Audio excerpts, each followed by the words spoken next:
To understand the problems in today's video, we should try to remember these points. This is the test statistic which is used to test the correlation coefficient, the population correlation coefficient, that rho is equal to 0, and it follows t distribution with n minus 2 degrees of freedom. And this f, which is called a variance ratio test, is S1 square by S2 square, where S1 square is greater than S2 square. And the chi-square test for testing the independence of attributes, the test statistic is this. Here Oij is the observed frequency in ijth cell, and Eij is the expected frequency, which is calculated under the assumption that the attributes are independent, right? So it is n into probability of Ai intersection Bj. Since the attributes are independent, it can be written as n into probability of Ai into probability of Bj. That is Ai divided by n into Bj divided by n. So the formula is the row total into the column total divided by grand total for the expected frequency of a particular cell. Okay, and the next point, the NP lemma is used to find the best critical region for testing a simple hypothesis against the simple alternative hypothesis. The best critical region is given by L1 by L0 greater than or equal to K, right? And what is alpha? Probability of rejecting H0 when H0 is true. And in symbols, you can write it as probability that X belongs to W when H0 is true. You can also write it as integral over W L0 dx. Your 1 minus beta is probability of rejecting H0 when H1 is true, right? That is integral over rejecting H0, right, when H1 is true, L1 dx, right? And one more concept which requires revision is the confidence interval for the population variance sigma square, right? You are going to use chi-square here, alpha by 2, and this is 1 minus alpha. This ordinate value is referred as chi-square alpha by 2, and this coordinate value is referred as, see, this suffix is nothing but the area after this ordinate. So what is the area after this ordinate? Alpha by 2 is left, so 1 minus alpha by 2. You call this ordinate as chi-square 1 minus alpha by 2, and this ordinate as chi-square alpha by 2. So you need the confidence interval in such a way that chi-square 1 minus alpha by 2 is less than or equal to chi-square is less than or equal to chi-square alpha by 2. The probability you need it to be 1 minus alpha. So probability of chi-square 1 minus alpha by 2 less than or equal to ns square by sigma square less than or equal to chi-square alpha by 2 is 1 minus alpha. Now let me change the entire inequality into its reciprocal. So what happens? Probability of 1 by chi-square 1 minus alpha by 2 less than or equal to sigma square by ns square less than or equal to 1 by chi-square, sorry, it becomes, when you take reciprocal, it becomes greater than or equal to chi-square alpha by 2, right? So what is the purpose? You need the confidence interval for sigma square, so you need sigma square in the numerator. So you have taken the reciprocal of the entire inequality, the direction of the inequality changes, okay? So instead you can write it as 1 by chi-square alpha by 2 less than or equal to sigma square by ns square less than or equal to 1 by chi-square 1 minus alpha by 2 is equal to 1 minus alpha. So you can write it as ns square by chi-square alpha by 2 less than or equal to sigma square less than ns square by chi square 1 minus alpha by 2 is equal to 1 minus alpha. The derivations of all the confidence intervals are in separate videos. Okay. If you want to look at the derivations, you can search for the videos in the channel. So this is the confidence interval for sigma square, right? With all these ideas, let us go to today's questions. Yes. See, the formula for the test statistic is t minus expectation of t by variance of t? No. T minus expectation of t by standard error of t? Yes. Okay, this is the formula. This is how you construct your test statistic. Significance of sample correlation coefficient can be tested using t-test. Right? The correlation coefficient can be tested using t-test. If the sample variance of the first sample is 10, sample variance, you know, it is denoted as capital S1 square. And that of the second sample is S2 square. What is F? You know, the greater variance should be in the numerator. Since S1 square is greater, the formula is now S1 square by S2 square, that's 10 by 2, which is 5. So option C is the correct answer. While testing the equality of two variances, if n1 is equal to 8, s1 square is 16, n2 equal to 7, s2 square is equal to 10, what is the degrees of freedom? See, s1 square is greater again, so you are going to use the formula s1 square by s2 square. So your degrees of freedom will be n1 minus 1 comma n2 minus 1. So n1 minus 1 is 7, n2 minus 1, 7 minus 1 is 6. So 7 comma 6, option B is the correct answer. Now, the next question. In the contingency table, the expected frequencies are computed under the assumption that the null hypothesis is true. What is the null hypothesis? When you are testing the independence of attributes, it always says that the attributes are independent. What is the null hypothesis? The attributes are independent. Right?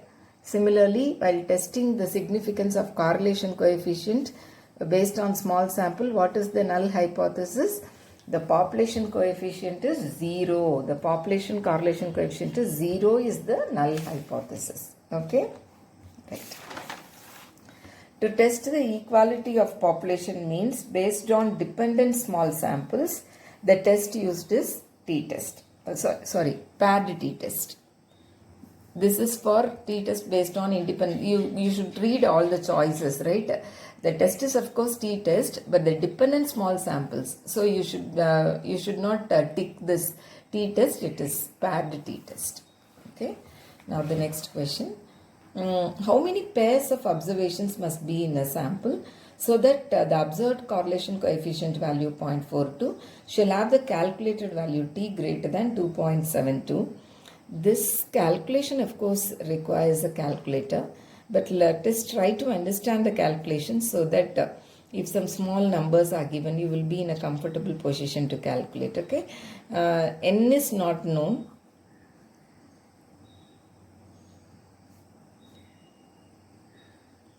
Which implies n minus 2 is greater than 2.72 square.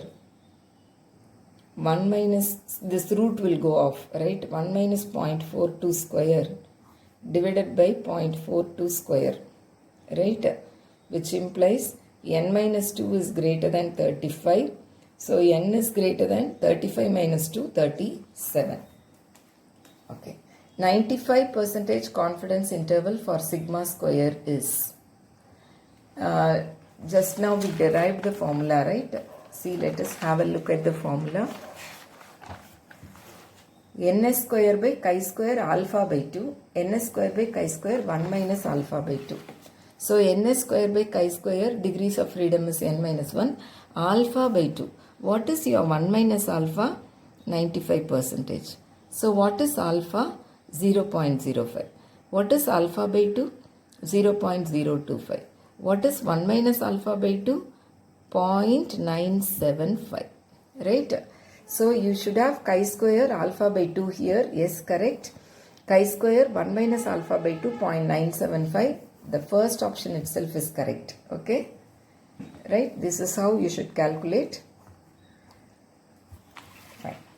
A random sample of 27 pairs of observations from a normal distributed population is this much. Find t.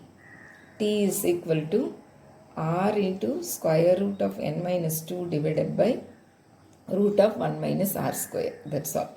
You substitute in this formula 27 minus 2 divided by root of 1 minus 0.42 square. Your calculation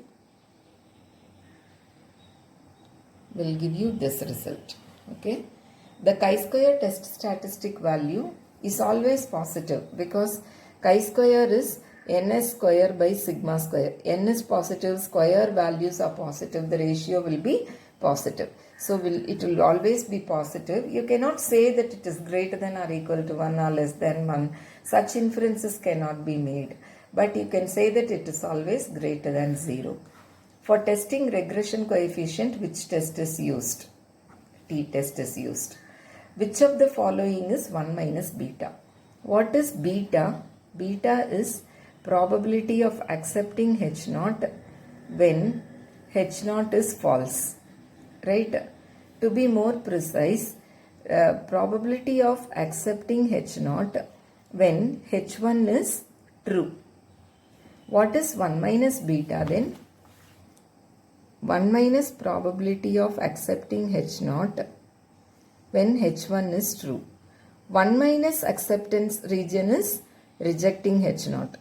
Reject H0 when H1 is true. Reject H0 means the connotation used for rejection region is W. Right? That W is being used here. Probability of X belonging to W under H1. So this is the right option. The first option is the correct option. So you should understand, you should remember this formula, right? And also the definition of type 2 error. Okay, right. And you can also write it as integral over W L1 dx. Since H1 is true, you can say it is integral over W L1 dx. Right? Okay. This requires more space, so let me solve it at the end. In the test for goodness of fit, the statistic value, goodness of fit is again chi-square test statistic. Okay. The formula is summation OI minus EI the whole square divided by EI. Always positive. This will never become negative. Chi-square, the range of chi-square is from 0 to infinity. So it is always positive. Right? But you cannot say that it is greater than 1 or greater than 10. Such inferences cannot be made. The only guarantee you have is that it is greater than 1. And just now we discussed what is 1 minus beta. See, the same 1 minus beta can be written as integral over W L1 dx. Okay, integral over W L1 dx. Right? A random sample of 500 items were selected and 65 were found to be defective. What is the standard error of P? Standard error of P is square root of PQ by N. Here what is your P? Out of 500, 65 are defective. Right? What is Q then? 500 minus 65 is 435. PQ by N. Okay. Simplify this. You get 0.015. Right. Okay. The critical region for testing H0 such that theta equal to theta naught against H1 such that theta equal to theta 1. When is it unbiased? When the power of the test is greater than or equal to the level of significance, it is unbiased. This is the rule. Critical region is also called as rejection region. Okay. Fine. Now here the question. For testing H0 such that theta equal to 2 against H1 such that theta equal to 1 based on a single observed value from f of x comma theta, and if this is the critical region, what is 1 minus beta?